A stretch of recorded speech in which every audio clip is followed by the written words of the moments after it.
It's now my pleasure, and I want you to extend a warm, down-home Louisiana welcome like you're in Tiger Stadium on Saturday night to my president-elect, your president-elect, our president-elect, Louisiana's president-elect, and the next President of the United States, the Honorable Donald J. Trump.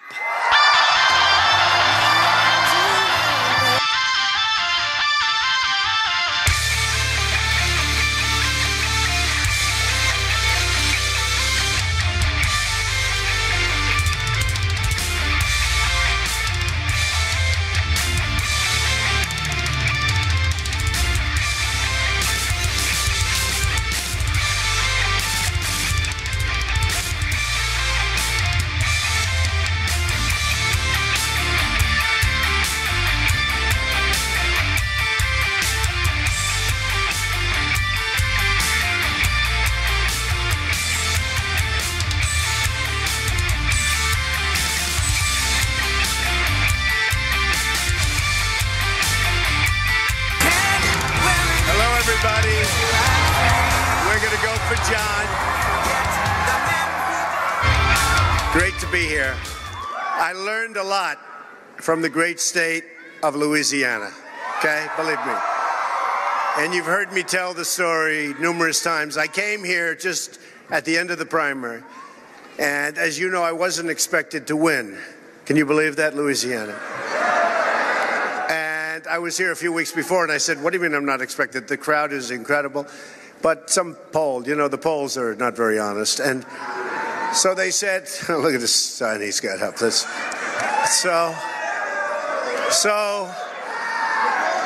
I came down on a Friday night to a massive hangar. The place was absolutely thousands and thousands of people.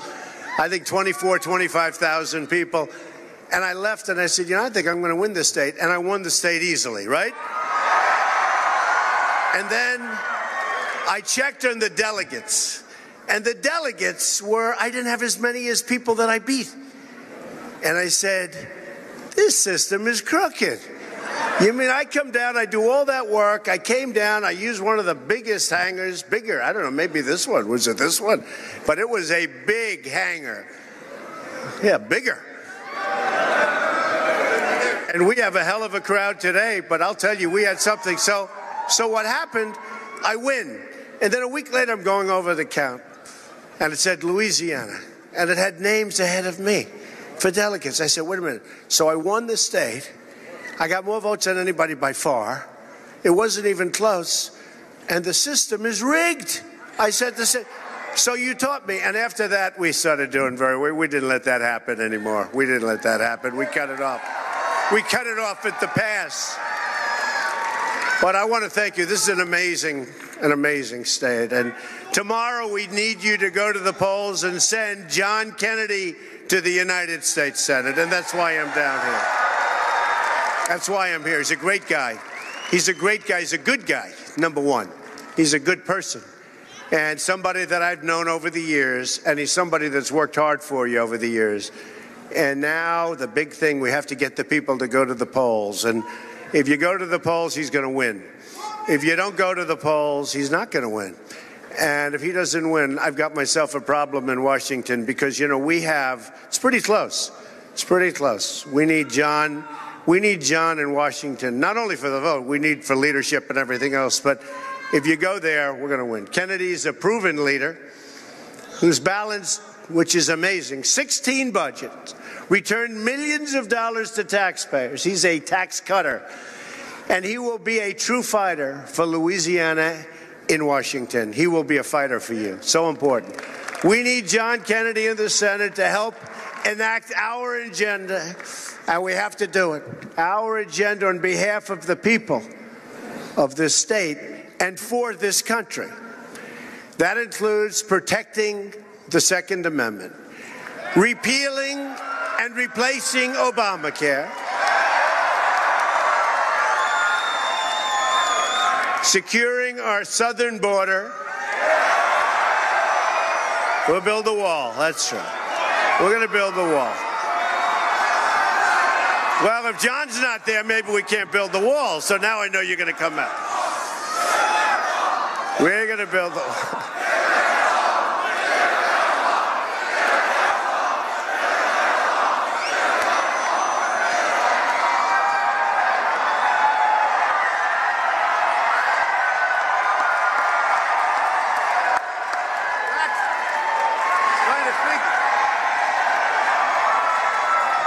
This is Louisiana. We don't need coats, right?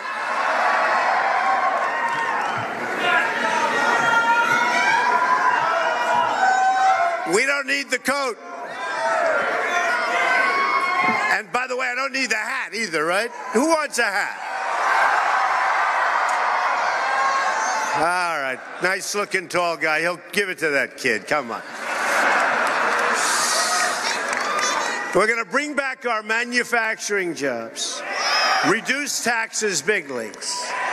We're going to confirm our nominee to the United States Supreme Court.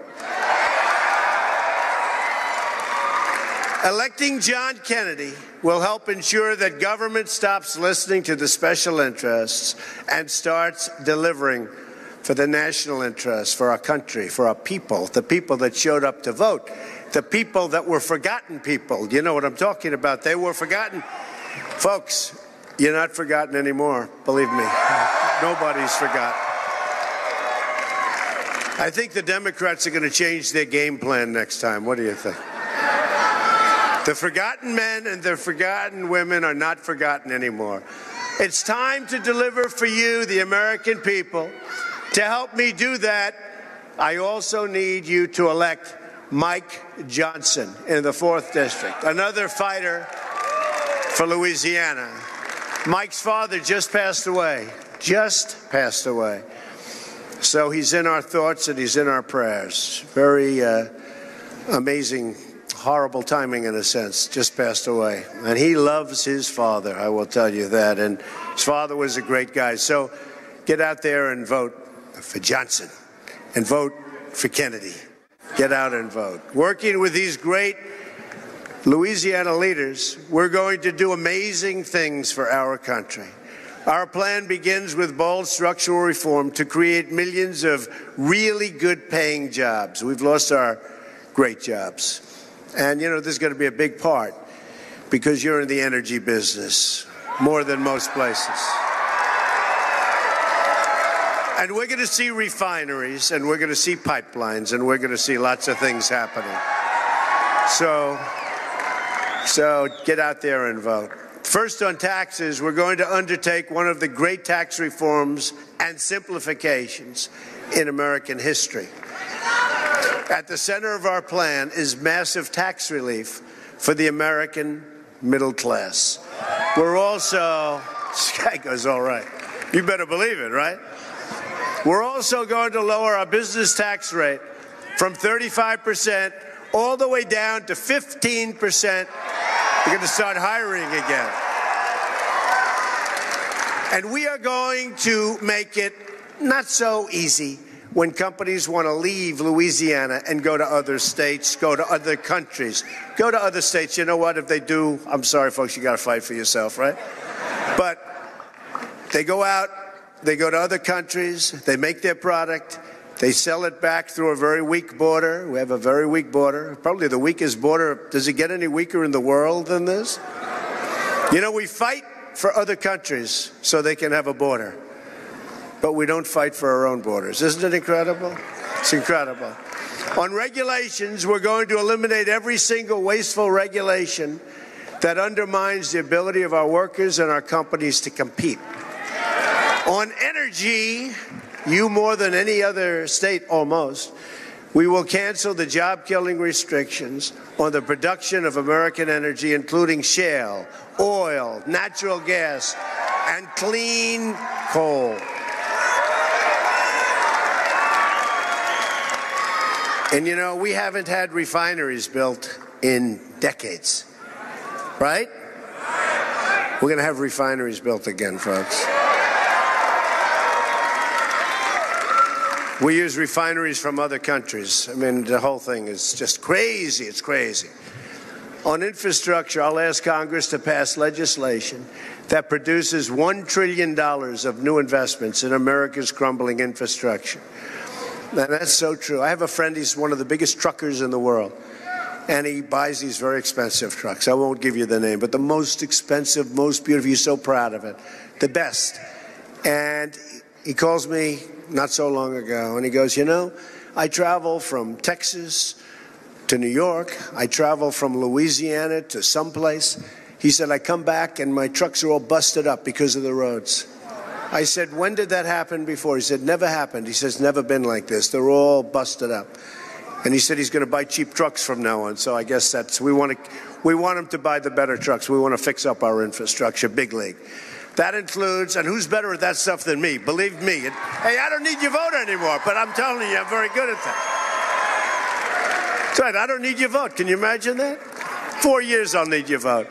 But nobody's better at that. That's what I do. But it just made a big impression. You know, when he told me this, it said, man. But I asked him, what did it used to be? He said, never been like this, never. New projects, we're going to do new projects for both rural communities and our inner cities. And that's been forgotten, too. If you think the inner cities have been forgotten also, not any longer. And we will put our people back to work in the process, our people.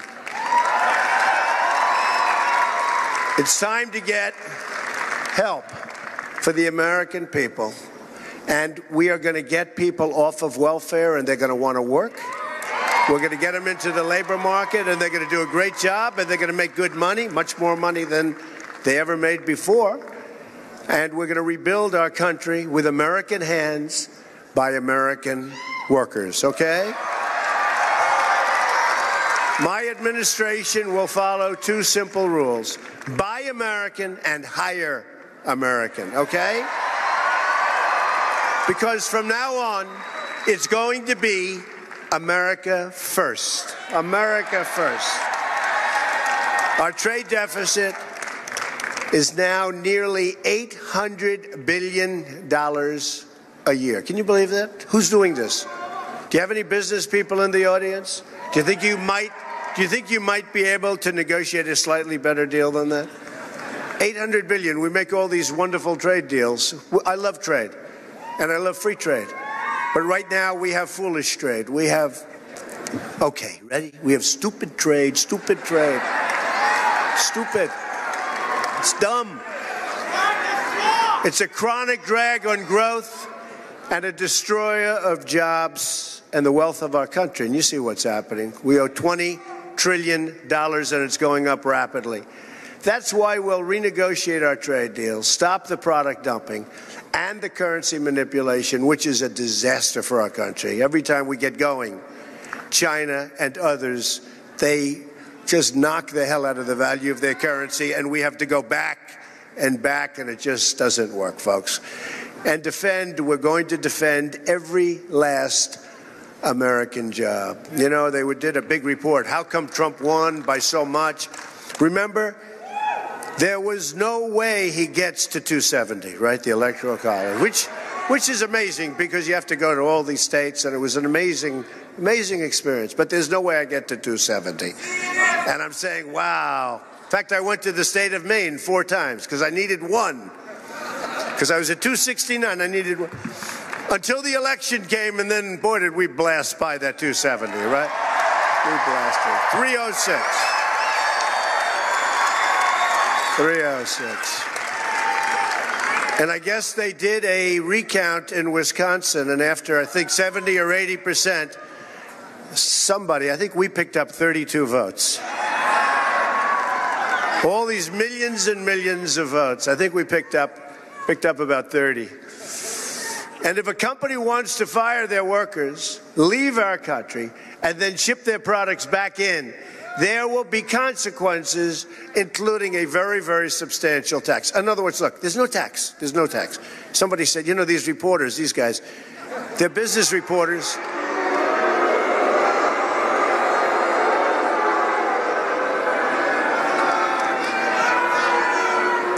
The one thing we have done, we have exposed the credibility of the press. They have the lowest credibility of anybody. And our popularity, I say our because this is a movement that we're all in this thing together. We're all in this together, but we are shooting up. We're like a rocket ship, right? Maybe because I don't like $4.2 billion aircraft. Somebody said, how much is that going to cost? $4.2 billion. I said, $4.2 billion. I think we'll do it for a little bit less. Don't you agree? Like maybe billions less, okay? But yeah, we're going very rapidly up. But we're going to, because it's common sense. We don't want companies to leave our country, go to another country, and sell their product, and then sell the product where they left. Now we have all unemployed people.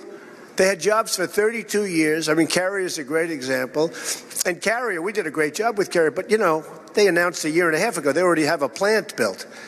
I mean, think of what you could do if they haven't started or if they haven't said anything yet. They're not going to leave because we're going to put up a very high tax. And if they want to build their plant outside of this country, that's fine. But if they think they're going to sell their product back into the country and have no tax, that's not going to happen anymore, folks. Not going to happen. And therefore, they're not going to leave. Now, they may leave a state and go to a different state. They may leave, you know, maybe they're having a hard time with their employees. That's possible. And they may leave, but they're going to leave for another state. They're not leaving for another country very easily. And if they do, they're going to have a very, very substantial tariff or tax to pay. That's it. And you know what's going to happen? They're going to say, we like Louisiana very much, right? We're not leaving. All right. I don't say 100% of the time, but I'll tell you what, pretty close to that number. It's going to be pretty close. And we lost 70,000 factories in this country.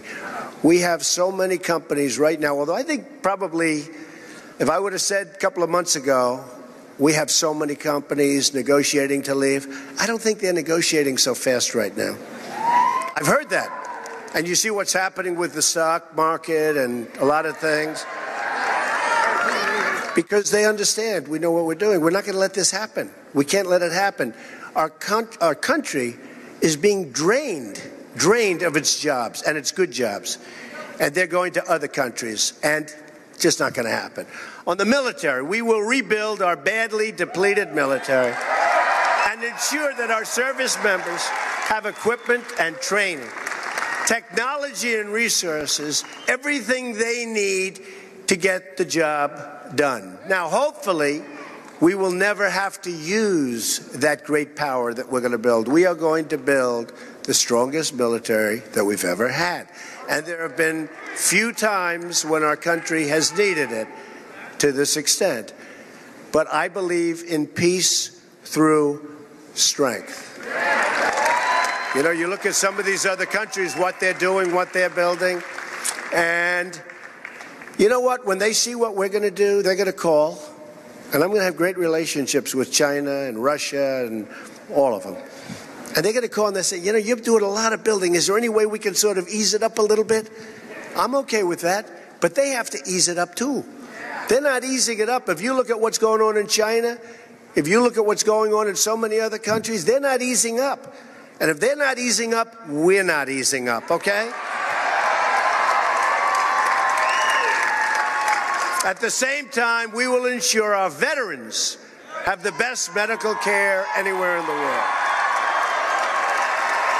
We will honor those who have served this country, and that includes respecting and defending the American flag.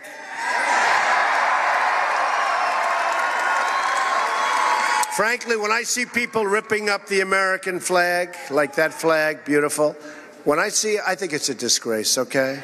And you can say what you want, free speech, it's all wonderful, everything's wonderful. I'm a big believer in free speech, but maybe we're going to be putting something in to see if we can do something about it, because this is a special case, and when I see people burning the American flag and then stepping on it as it's burning up, and then stomping on it and stepping on it on the ground, I don't think I remember that when I was growing up. Is that right?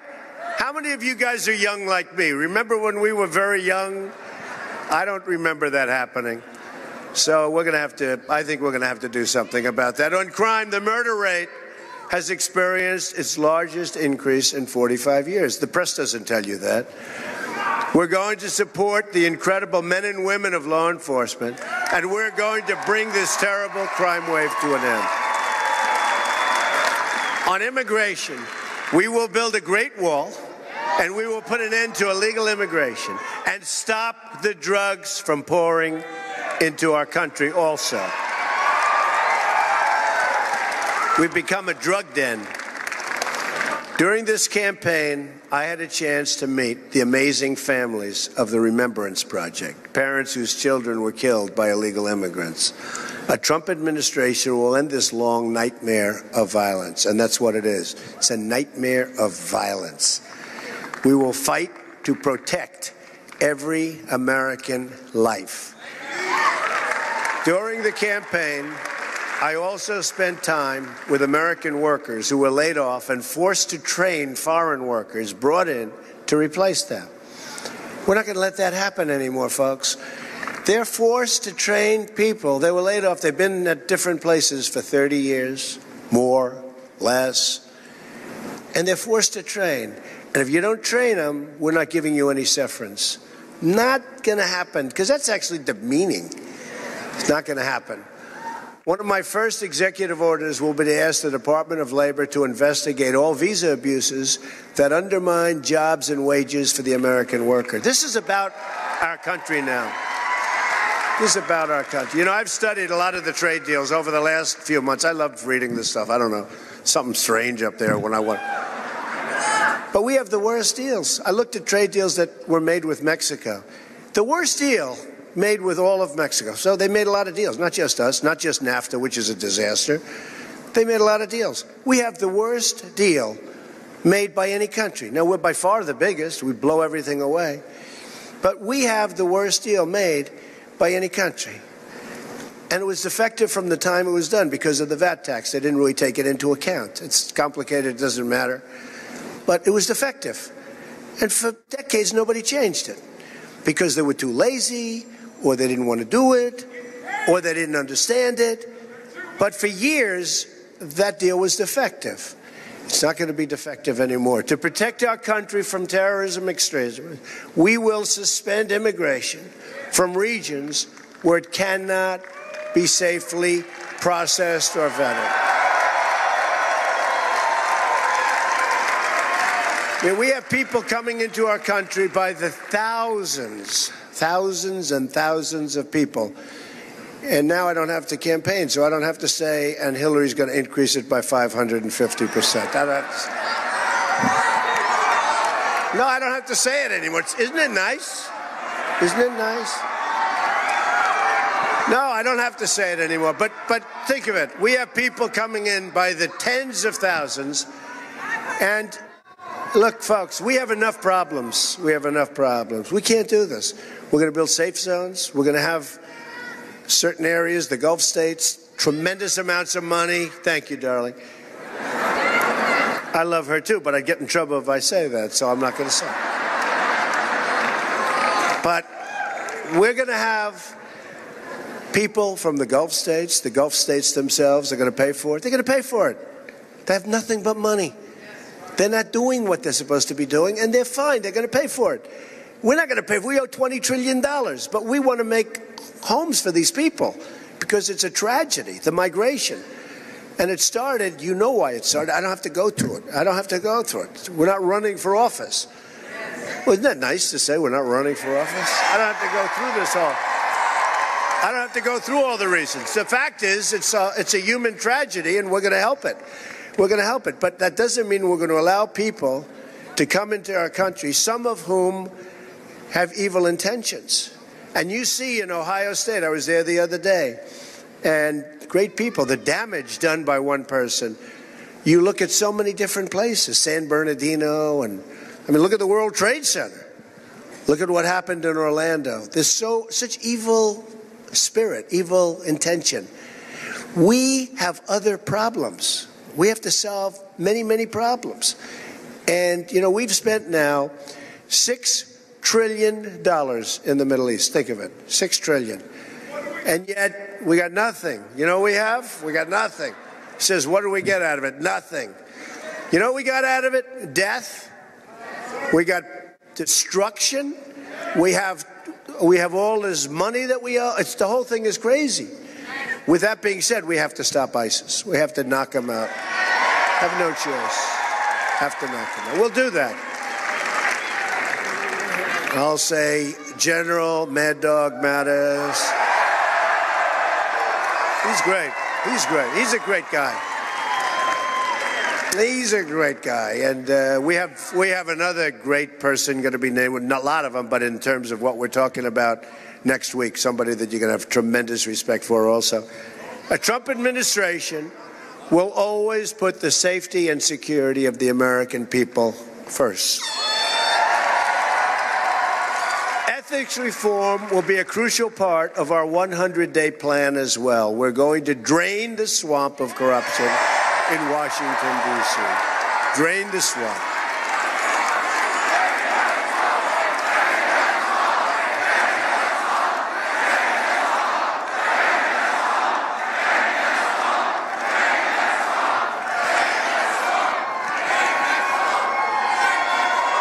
Thank you. It always amazes me, you know, here we are on a Friday and sort of a crazy time of the day, right? How many people show up for these things, right? That's when I knew. By the way, people ask, when did you know? You know, I was campaigning, we always had these big crowds, but that last month was unbelievable, the crowds. They were massive. We were taking stadiums, they were packing them in. And when they had a higher entertainment, because people, I said, I don't know if that means anything, but I think it does. And then we won Pennsylvania, and we won Michigan, we won Wisconsin, we won all these different places. It's a beautiful thing to see, I will say. The spirit of what we've all done together is incredible. And you'll see, thank you. And you'll see a lot of things happen. A lot of it's common sense, to be honest with you. A lot of it's just common sense. A lot of the people that voted, where they're great people, they love the country, but they haven't voted in 20 years, 30 years. Boy, did they vote. Boy, did they vote. But they, you know, they come in, here's people that have never voted in some cases, and yet they're great people. And they're hardworking, and they, you know, but they just never saw the person they want to vote. And now they come down and they have Trump shirts on, Trump hats, they have buttons coming off the hats. So they go from never voting to being all messed up with the stuff, right? But you know what? These are amazing people, and they did. I remember, you know, I got a little glimpse because they have that long early voting in Florida. I mean, so long. And so many things could go wrong when you have that long period of time, right? That long period. It used to be you'd have a day you vote. Now you're going forever, weeks and weeks. But the first day I passed one, I was down in Florida, I passed one of these lines. I said, well, what's happening over there? I thought it was like a big movie. They said, no, sir, that's voting. They're voting. And they're voting like really early. And we have to discuss that early thing. That's sort of, so many things are going on, so many things. I wonder what happens during the evenings when those places are locked, right? But the Democrats, who are the people, would say, Donald Trump is criticizing the foundations of our country. Give me a break. Give me a break. Give me a break. President Obama, who, by the way, I've gotten along with so well. No. He's really doing great. He's been so nice. But 8 years ago, he talked about in Chicago what goes on. Okay? They don't talk about it anymore. And believe me, it's only gotten worse, folks. Only gotten worse. So we got to talk about it. But I'm going to impose a 5-year ban on executive branch officials becoming lobbyists and a lifetime ban on officials becoming lobbyists for a foreign government.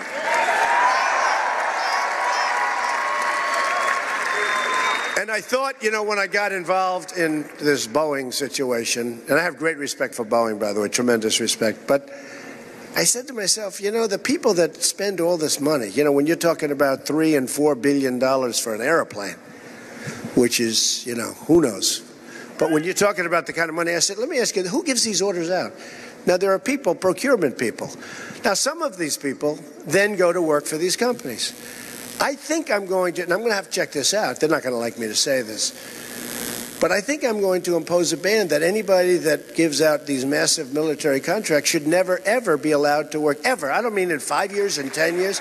Should never be allowed to work for those companies that make the equipment. I mean, they're giving out, you know, this F-35 bomber, which is total, or fighter, that's totally, like uncontrollably over budget. And the people that give out those contracts and the people that have to approve the big change orders and the extras, as we say in the real estate business.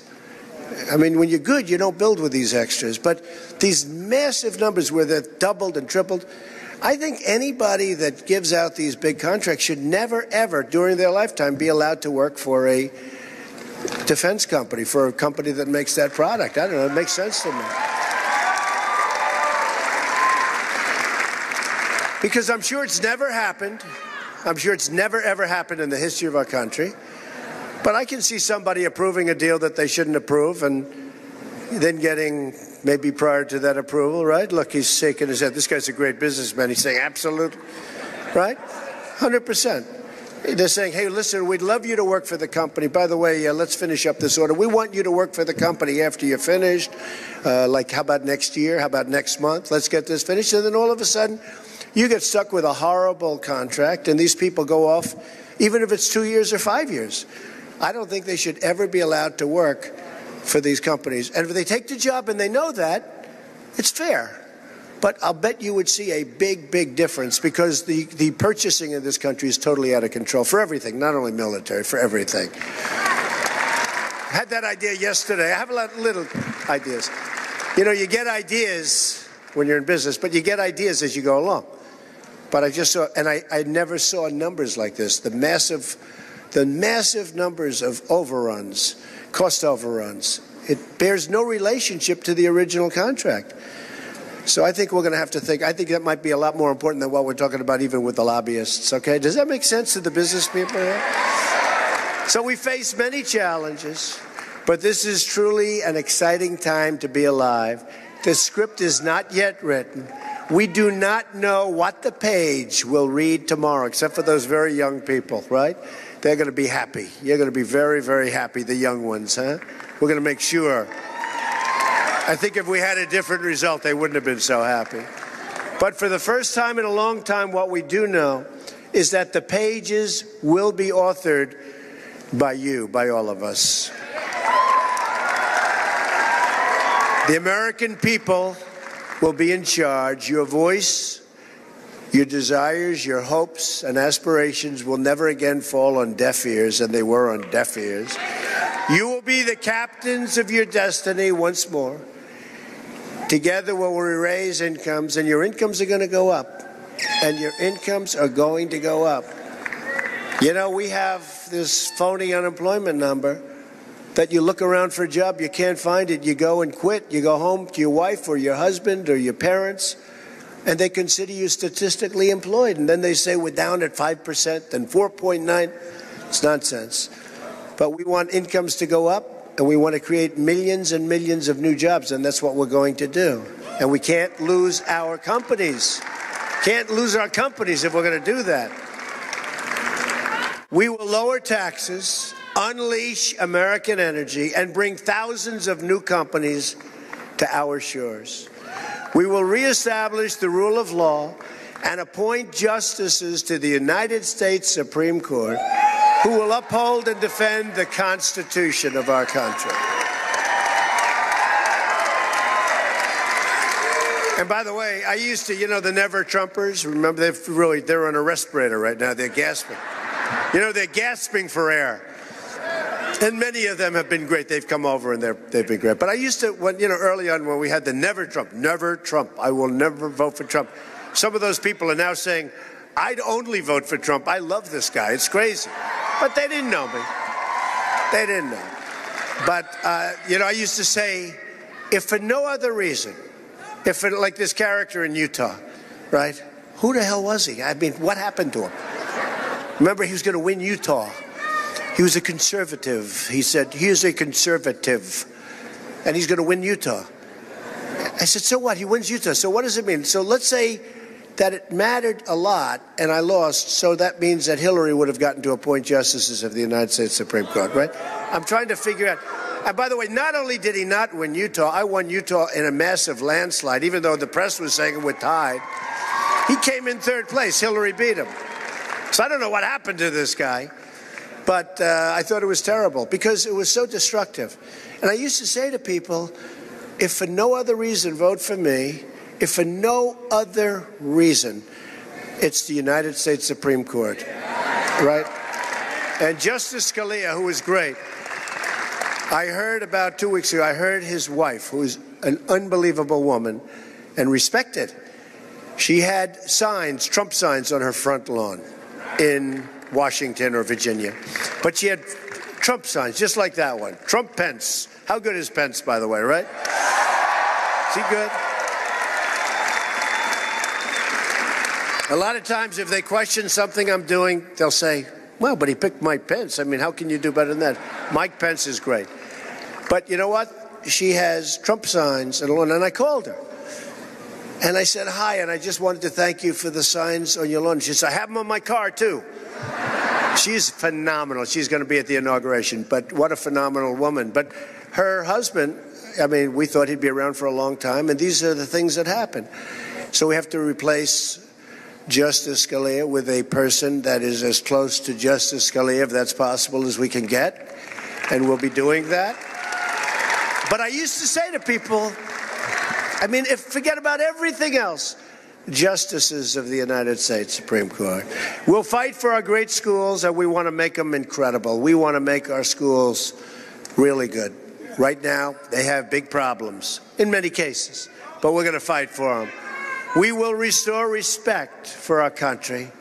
We're going to restore respect for every inch of our soil, and we're going to restore the respect of our people. Our people love this country. We love it. To us, it is a great country. But when I say make America great again, that's what I'm talking about. That theme has really caught on because it's make America great again. And it will be great again. And it will happen quickly. We will heal our divisions and unify our country. In fact, you know, Time Magazine, they were both nice and a little bit wise guy yesterday. They gave me the Person of the Year. It used to be called the Man of the Year. Now it's called the Person of the Year. That's good. They're politically correct. They were very politically correct. Who'd rather have it the Man of the Year? Look, the women are all... Okay, seriously, because it's Person of the Year. So for years it was the Man of the Year, right? And I think even if a woman was named, it was the Man of the Year. So it's a little bit shaky. Who would rather have it be the Person of the Year? I got a lot of women here. What about the women? Let's do it again. Who would rather have it be the Person of the Year? A couple of people. Who would rather have it be the Man of the Year? Maybe why that could be why the magazine business isn't so great, right? I don't know. Think of that. All the women wanted to be the Man of the Year.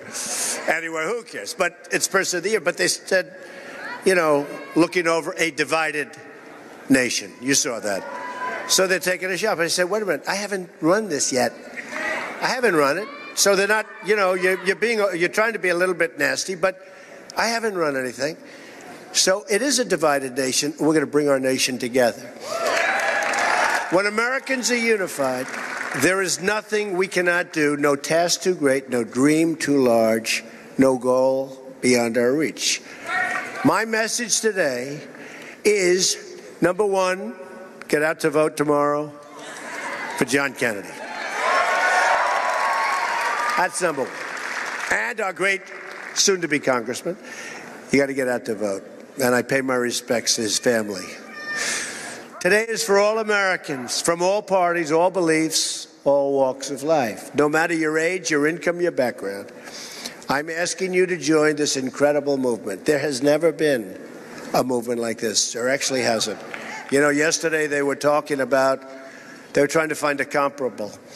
And, you know, usually you go back to Reagan, you go back to something, right? It's not so long ago. Although, in the history of the state, of Louisiana. I was just told this backstage by all of my people. We got more votes than any Republican in the history of the state of Louisiana. Is that good? Is that good? Man. I want to give up some of them for John Kennedy tomorrow. We'll take 10% off the top. So I'm asking you to dream big and bold and daring things for yourself and for your country. I'm asking you to believe in yourself again, and I'm asking you to believe in America again. And if we do that, then all together we will make America so very strong again. We will make America rich again. We will make America safe again. And we will make America great again. Thank you, Louisiana. God bless you. It's great to be here. Thank you. Thank you very much. Great place.